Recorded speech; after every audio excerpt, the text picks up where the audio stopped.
Welcome to the Wise Fiduciary Podcast, episode 8. I'm Isaac Wood, one of your hosts from Fiduciary Wise. And whether you're a thought leader, service provider, CEO, or decision maker, this podcast is for you. We break down best practices, the services, and solutions available to you. We'll discuss the latest topics and shake up the industry norms. Join us as we explore, challenge, and navigate the future of fiduciary responsibilities together. As I mentioned, my name is Isaac Wood. I am a ERISA 402A specialist at Fiduciary Wise. Excited to be here with you today on episode 8 of the Wise Fiduciary Podcast. I've got 13 years in the financial industry. The last 7 of those have been focused specifically on ERISA plans and just have a passion for 401k optimization, helping plan sponsors across the country become aware of and then also capable of filling the very high fiduciary standard that ERISA puts on them. I'm joined today by Kate McBride. Kate, good to see you. Good to see you, Isaac. It's always fun to talk with you, and these podcasts always turn out to be a lot of fun. Well, absolutely. Fiduciary fun. There's nothing like it. There is nothing like it. So I'm Kate McBride. I'm an accredited investment fiduciary analyst with the Center for Fiduciary Excellence and a board-certified fiduciary. I am an ERISA 402A named fiduciary specialist at Fiduciary Wise and a member of the Department of Labor's ERISA Advisory Council, which advises the Secretary of Labor. And I'm a founder and the current chair of the Committee for the Fiduciary Standard. So I've been in the investment world for decades. I'm not going to say how many. Formerly a bond trader and investment advisor, and at the very beginning, a broker. So I've done a lot of it. Let's talk about what we're going to talk about today. Employers sponsoring a retirement plan for their employees may be surprised to learn that they can delegate many of their fiduciary tasks and legal and financial liabilities, which is really important, to professional ERISA fiduciaries. And in fact, the law says, and Isaac's going to talk about this more, that if plan sponsors are not experts in a part of what they need to do for their plan, their retirement plan for their employees under ERISA, then they must delegate those tasks and responsibilities to fiduciary experts. And if that's done correctly, that accomplishes 2 big things. 1, it improves the employee's plan. And 2, it reduces the employer's risk substantially. And that means less liability. Did you know that when the Employee Retirement Income Security Act was made a law, ERISA for short, and 401ks were added later to ERISA, employees were not supposed to be the named fiduciary for your 401k plan. Most folks don't know that, including the employers who are now usually the plan sponsor. It was not supposed to be that way. It was supposed to be an attorney or a trustee that would be running the plan, not the employer. And that kind of makes sense because most employers, they don't have to get training, and mostly they don't really have training. So they're trying to do a great job, and yet there's so much demanded of them that I think, don't even know what they don't know. And that's something that we'd like to remedy. It's not because they're not smart. They're smart in what they do in their company. They're not necessarily investment people or 401k managers. So they just don't necessarily know. It's the biggest issue. It's the biggest issue we have in the industry right now is that ERISA holds the plan sponsors responsible. We talk about this often, but that's the one entity that doesn't get any training. They don't give them any training in managing 401k plans and administering 401k plans and in any sort of investment training at all. It's just if you're an employer and you offer a 401k plan to your employees, you are responsible for that. You are the plan fiduciary. And there's just no training that goes along with it. And so you mentioned not even being aware of it. It's like, not only is there not training, they're not even really made aware of the fact that they are a fiduciary. I mean, how often do we walk into an office or a meeting and start talking about being a fiduciary, and plan sponsors are like, what are you talking about? like that's not us. You're so right, Isaac. I mean, that's exactly right. Employers who are running plans, they're doing it matter of factly, and but they don't know that they have fiduciary responsibility. And what does that mean? Well, it means that they have to act solely and exclusively in the best interest of plan participants at all times with that plan, because plan participants are the beneficiaries of all that they do in a plan. And when that's not happening, the Department of Labor can come in and investigate. I mean, it happens to plans. And also, there have been since 2016 462 plus lawsuits against large plans for not hiring people that are fiduciaries, not selecting the plan investments that are in the best interest of the plan participants, which they all have to be, and then costs that are very, very high for service providers. Might be the investments, might be the record keeper or TPA, but whatever it is, these costs, they say, are too high in these lawsuits, and not every one of those lawsuits succeeds, but quite a few of them do, and it changes the law around plans. Hi, I'm Kate McBride with Fiduciary Wise. We know that managing retirement plans comes with a lot of responsibility, and having the right knowledge is crucial to making the best decisions for your plan and participants. That's why at Fiduciary Wise, we don't just provide fiduciary services, we're committed to educating those who manage retirement plans through resources like the Fiduciary Wise Brief. Our program delivers expert insights to help you navigate the complexities of ERISA, compliance, and the fiduciary risk management. If you're finding value in what you're hearing in this podcast and want to take your understanding to the next level, let's continue the conversation. Reach out to us at fiduciarywise.com/scheduling and learn how we can support you with the knowledge and tools you need to confidently manage your plans. So it's really interesting. I mean, going back to the beginning of when 401ks came to be, after ERISA was started 50 years ago, the 401k wasn't even born at that time. Everybody back then who had a retirement plan had a defined benefit plan that, was to pay you something after you retire for the rest of your life. And it's just not like that anymore. Most companies don't have a DB plan, a defined benefit plan that does that. Most have 401k. But initially, back in the early 80s when 401ks first started, they were to be the side pocket for a defined benefit pension plan. So if you were a participant, then you had your defined benefit plan was paying you something every month, and that was sort of your basis for retirement. And then this 401k, well, that was a new thing, and you could save extra in there, and you could save it all bonus. And pick out the investments, and you could could use it for anything. So you have both of those things. That's a very different thing from now, when it's really the 401k responsibility that plan participants have in terms of saving for retirement. So it's the retirement industry has gone on a very similar track that the healthcare industry went on, where it used to be back in the day that companies would pay entirely for your health benefits as well, and then that's transitioned to self-pay on the employee's part, right? And then we've seen the same migration on the 401k side, where you mentioned earlier a pension plan, something that would just be provided at any job you found. Any job you found, there'd be a pension plan. When you retired, there's income there for retirement. And then the 401k came, and it was like, you can do something above and beyond now. And so now you can just maybe increase what you're going to be doing in retirement. But today, for the vast majority of Americans, the 401k plan is by far the largest nest egg that they have. And in many, many, many cases, the only nest egg that they have for retirement income. And so from a plan sponsor perspective, now the responsibility of providing a 401k plan that at its core is an employee benefit, the responsibility of being a fiduciary for that is even heavier, because that is, in many cases, the only element of retirement savings that your employees have. And so you mentioned all the court cases that come out.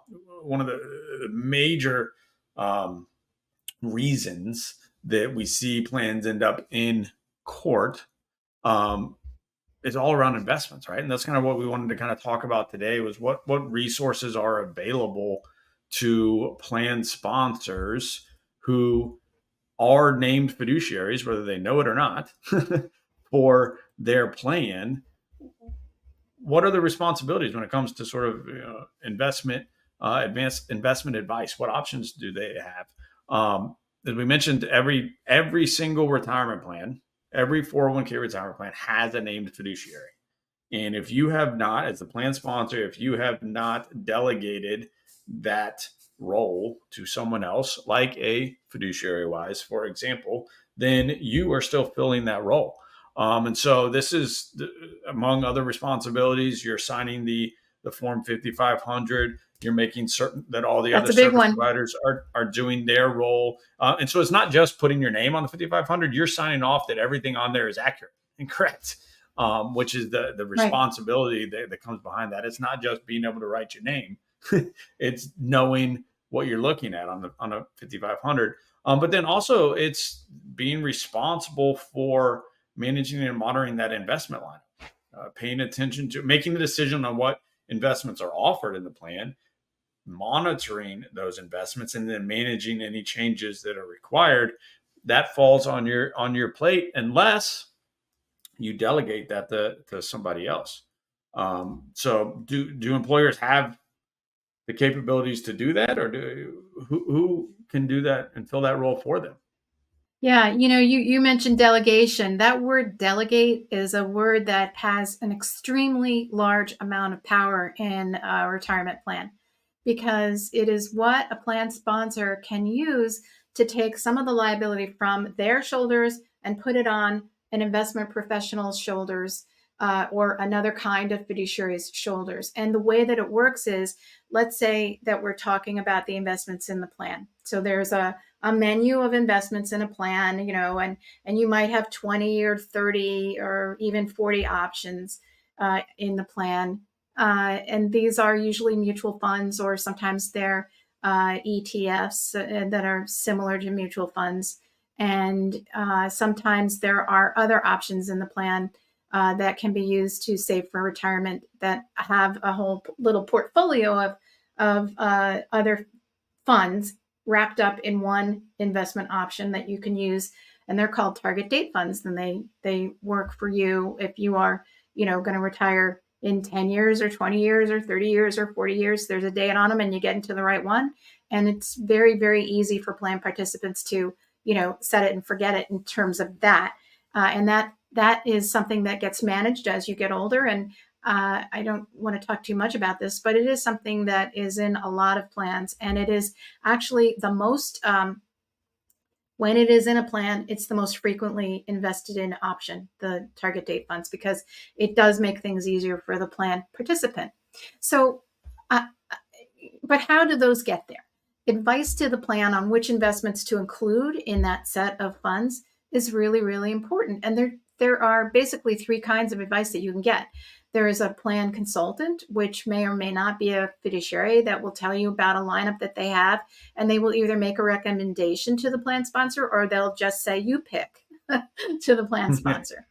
Now, that kind of recommendation, it's not like there's something wrong with it. However, most plan sponsors don't know that if they're making those choices, that the fiduciary responsibility rests squarely on their shoulders. That is on the plan sponsor's shoulders. You are not taking anything off your shoulders and delegating it from your shoulders to your provider's shoulders. There's another kind of provider called a 321 co-fiduciary. Now, that's someone who also will recommend plan investments for your plan menu.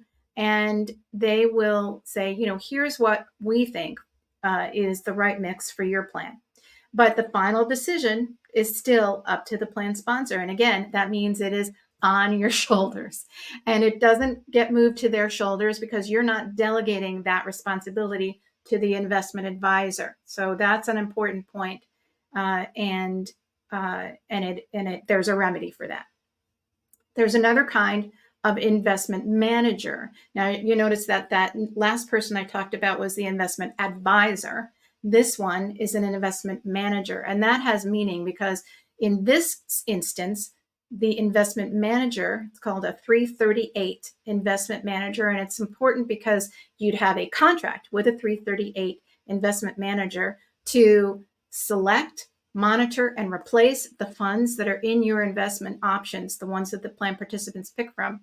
And that takes from your shoulders that responsibility for the investments, as long as you have selected that 338 investment manager prudently. In other words, you've had an RFP, or you've had a bunch of firms in to talk to, and you have picked one that demonstrates that they are going to responsibly do this in the very best interest of your plan participants, and your plan participants with a 338 generally will get a lineup that I think will be better than any other kind of selection, because you're not having to, and it takes the responsibility for that selection off of the plan sponsor's shoulders, and it goes on to the 338's shoulders, and they're going to be watching that like a hawk, and they will make Yeah. replacements when necessary. And So I always like that to is a think of, way to delegate. hey, I'm Isaac Wood with Fiduciary Wise. With years of experience helping plan sponsors, TPAs, record keepers, and advisors navigate the complexities of retirement plans, I understand that every client has unique needs. That's why our MEP, PEP, and DC group of plan services offer complete customization.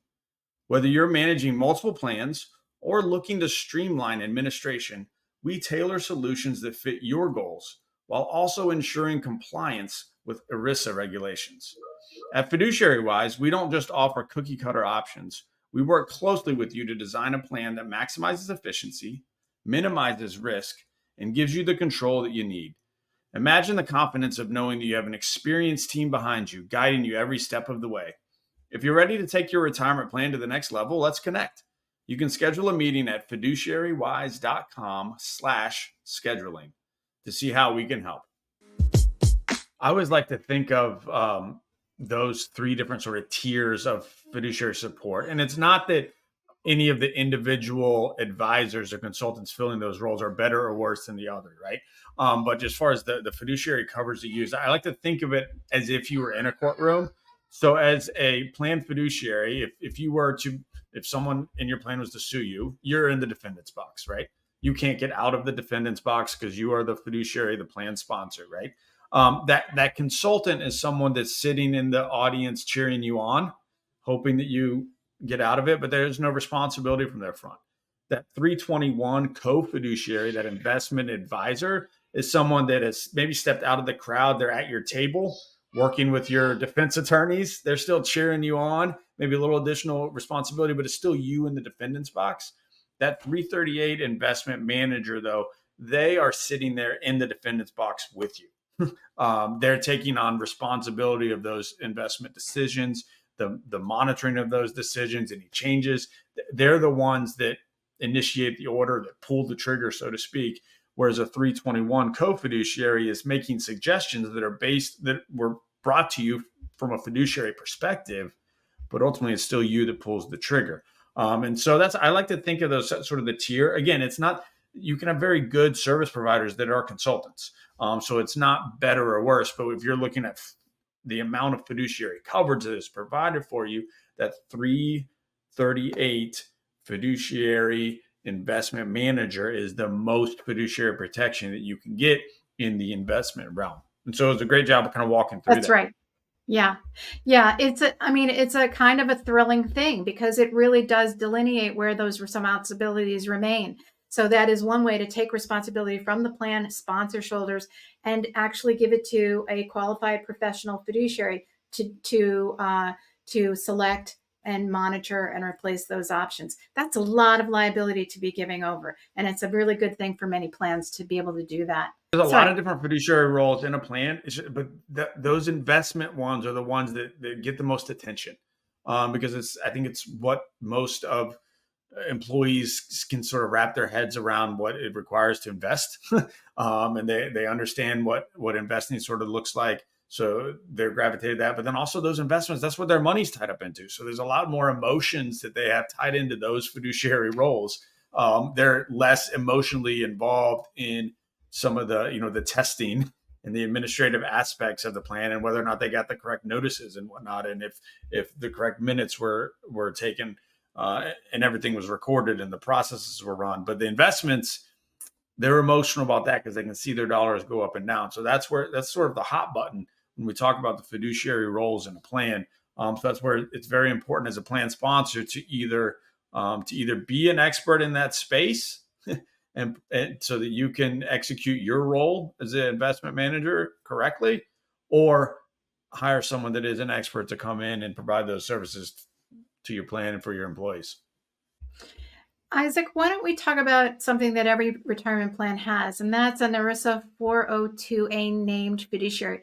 I would bet that everybody in our audience does not know what that is because really it's something that's not talked about at all. But let's start to talk about this, because that is another really key way that plan sponsors can delegate to a professional fiduciary, and again lift responsibility from their shoulders to a responsible fiduciary's shoulders. So you take a lot of liability from the plan sponsor and put it on a professional that can help.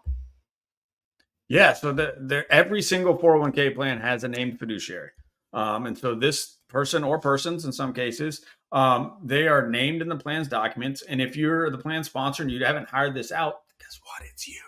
And so the named fiduciary is someone that is responsible for running the plan. I like to think of them as sort of the CEO of the 401k plan, right? And so they're responsible for prudently hiring the service providers, making sure that the plan's managed solely and exclusively in the highest fiduciary interest of who? The plan participants and the beneficiaries of the plan. We mentioned earlier, they're the ones that sign the 5,500, that sign off that it's completed and that it's been done correctly. They also make certain that the plan's fiduciary service providers are working in the best interest of who? The plan participants. And also that the investments are appropriate and cost efficient. And so this is the CEO, the 402A named fiduciary is sort of responsible. Kate, you often talk about an umbrella, that they're the umbrella over the entire plan, responsible that all these service providers that they bring in to provide service to the plan, that they're doing their job up to the highest fiduciary standard. In many cases, we hear feedback from plan sponsors that are concerned about bringing in service providers and paying people to service their plan. I actually had a plan sponsor talking to an advisor one time that they thought it was a breach of their fiduciary duty to hire an advisor for their plan. And I was able to give them feedback. I was like, actually, ERISA is the Employee Retirement Income Security Act. That's the law that governs retirement plans, right? That's the law that gives us these fiduciary roles and responsibilities. They actually say the exact opposite. And it's one of my favorite quotes of ERISA. And I know we all have our own favorite quotes from ERISA because we are fiduciary nerds. But my favorite quote from ERISA is this. It says, "The duty to act prudently is one of a fiduciary's central responsibilities under ERISA. It requires expertise in a variety of areas, such as investments." So it actually calls out investments specifically, as we talked earlier about how that's kind of the emotional hotbed, such as investments.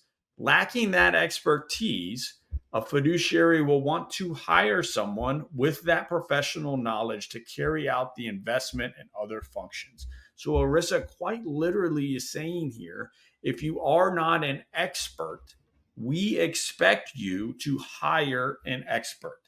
So many plan sponsors are not experts in investments or plan management or plan administration or record keeping or any other fiduciary roles and responsibilities in a 401k plan, and that's okay. But they should then, in that case, hire an expert. And one of the roles that they can actually hire out is that CEO of the 401k plan, that 402A named fiduciary, who can step in and take some of that responsibility off of their plate to manage and monitor the service providers, to make sure that the investments are getting taken care of, to sign off, make sure that the 5,500 is filled out correctly and sign off on that, and to make sure that the policies and procedures of that plan are existing and then also being followed to the highest fiduciary standard of that plan. And we happen to know a really good 402A named fiduciary that would be available to plan sponsors, right? That's true. In a 402A named fiduciary called Fiduciary Wise, which is the firm that we all work for. And it is a unique firm in that we take the employer plan and become the named fiduciary, and we run the plan the way that ERISA originally intended. I think we mentioned before that ERISA originally intended when 401k plans came to be, that they be run by a lawyer or a trustee, not necessarily by the plan sponsor, because most employers don't have training in how to run their plan. And when you look at the number of lawsuits that have been filed against those who should know, investment firms themselves that should know how to run a plan, but seemingly do not, at least according to the lawsuits, it is an interesting paradox. It's the folks who may be almost the least prepared, because it's just not usually what their expertise is in, are running plans for their employees, and they actually can get help that they don't probably know exists by delegating to a 402A named fiduciary like Fiduciary Wise.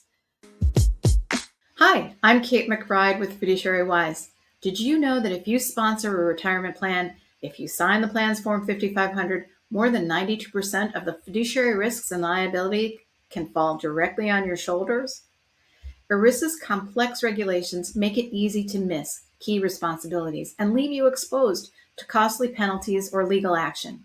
At Fiduciary Wise, we help you manage that risk.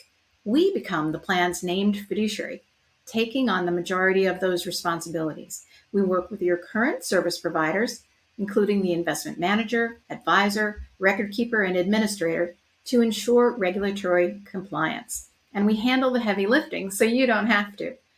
Our team is dedicated to protecting you and running your plan exclusively in the best interest of your employees, reducing your exposure to liability and giving you peace of mind. When you partner with Fiduciary Wise, you can focus on running your business, knowing that your retirement plan is in safe hands. Let's talk about how we can help shield you from fiduciary risk. Schedule a meeting today at fiduciarywise.com/scheduling. So at Fiduciary Wise, we take on the management of the plan, not the other service providers. So in other words, the service providers come with a plan to Fiduciary Wise, and we are the umbrella over the plan. We oversee the entire plan, and we're the plan fiduciary in lieu of the plan sponsor. And so once that delegation is done, then the plan sponsor reduces their tasks and also their liability by about 90%, which is a kind of a big deal. And so how that is done is that the plan sponsor actually delegates running of the plan to Fiduciary Wise, and the service providers come with that plan. So we work with the service providers to do everything at the top of their game. In other words, we make sure that the service providers are working at the top of their game, and where things need to be nudged a little bit, sometimes folks aren't aware of what they need to be doing, or there's something that they're missing. Well, then we'll help them actually bring up their game.